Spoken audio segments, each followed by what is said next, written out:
দর্শক, বাংলাদেশ চলচ্চিত্র সেন্সর বোর্ডের নতুন কমিটি করে দিয়েছে সরকার। একই সঙ্গে 2023 সালের জাতীয় চলচ্চিত্র পুরস্কার দেওয়ার জন্য জুরি বোর্ডও গঠন করা হয়েছে। 15ই সেপ্টেম্বর তথ্য সম্প্রচার মন্ত্রণালয় থেকে আলাদা আলাদা প্রজ্ঞাপনের মাধ্যমে এই দুই কমিটির সদস্যদের নাম ঘোষণা করা হয়। সেন্সর বোর্ডের জন্য 15 সদস্যের কমিটি করা হয়েছে। সেন্সর বোর্ডের চেয়ারম্যানের দায়িত্বে থাকবেন তথ্য সম্প্রচার মন্ত্রণালয়ের সিনিয়র সচিব অথবা সচিব, যে কেউ একজন।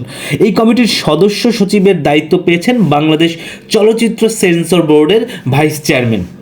পদাধিকার বলে সদস্য হিসেবে থাকছেন বাংলাদেশ চলচ্চিত্র শিল্পী সমিতির সভাপতি। এর বাইরে সদস্যদের তালিকায় রয়েছেন নির্মাতা জাকির হোসেন রাজু, নির্মাতা আশফাক নিপুণ, নির্মাতা খিজির হায়াত খান, নির্মাতা তাসমিয়া আফরিন মৌ, নির্মাতা রফিকুল আনোয়ার রাসেল ও অভিনেত্রী কাজী নওশবা আহমেদ। সদস্যদের তালিকায় আরও রয়েছেন আইন ও বিচার বিভাগের সিনিয়র সচিব অথবা সচিব পদমর্যাদার কেউ একজন, প্রধান উপদেষ্টার কার্যালয়ের প্রেস সচিব, তথ্য সম্প্রচার মন্ত্রণালয়ের চলচ্চিত্র বিষয়ক অতিরিক্ত সচিব, জননিরাপত্তা বিভাগের একজন প্রতিনিধি, বাংলাদেশ চলচ্চিত্র উন্নয়ন কর্পোরেশনের ব্যবস্থাপনা পরিচালক। এছাড়াও রয়েছেন লেখক মোহাম্মদ নাজিম উদ্দিন। দর্শক, এছাড়া জাতীয় চলচ্চিত্র পুরস্কার প্রদানের জন্য যে জুরি বোর্ড গঠন করা হয়েছে সেখানে রাখা হয়েছে 13 জন সদস্য। তথ্য সম্প্রচার মন্ত্রণালয়ের চলচ্চিত্র বিষয়ক অতিরিক্ত সচিব এই কমিটির সভাপতির দায়িত্ব পালন করবেন। এই কমিটিতে সদস্য সচিব হিসেবে রয়েছেন বাংলাদেশ চলচ্চিত্র সেন্সর বোর্ডের ভাইস চেয়ারম্যান। আরও রয়েছেন বাংলাদেশ ফিল্ম আর্কাইভের মহাপরিচালক এবং তথ্য সম্প্রচার মন্ত্রণালয়ের চলচ্চিত্র অধিকার শাখার প্রধান।